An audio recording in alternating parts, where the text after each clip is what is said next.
केंभुर्णेवाडीत आगीचा कहर, शेतकऱ्याचे मोठे नुकसान, 2 गंजा जळून खाक, सुमारे 20,000चं नुकसान.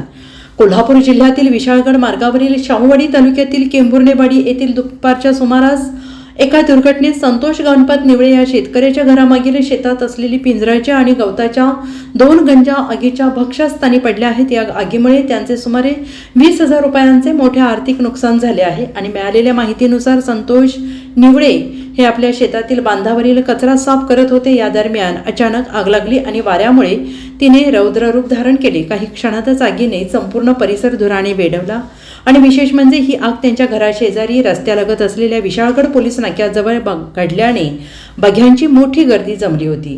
घटनेची माहिती मिळताच गावकऱ्यांनी तातडीने घटनास्थळी धाव घेतली आणि आग विझवण्यासाठी शर्थीचे प्रयत्न केले. मात्र वाऱ्याच्या वेगामुळे आगीची तीव्रता अधिक असल्याने पिंजराची आणि दुसऱ्या गवताची गंजी पूर्णपणे जळून खाक झाली आहे. अथक प्रयत्नानंतर आग आटोक्यात आणण्यात यश आले, परंतु तोपर्यंत संतोष निवळे यांचे मोठे नुकसान झाले.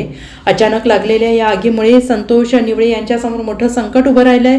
आपल्या जनावरांना आता काय खायला द्यायचं या विवंचने ते सापडले आहेत. या घटनेमुळे परिसरात भीतीचं वातावरण पसरलं होतं. सुदैवाने आग इतरत्र पसरली नसल्यामुळे पुढील अनर्थ टळलेला आहे. या दुर्घटनेत संतोष निवळे यांचं मोठं आर्थिक नुकसान झालेलं असून त्यांना तातडीनं मदतीची गरज आहे.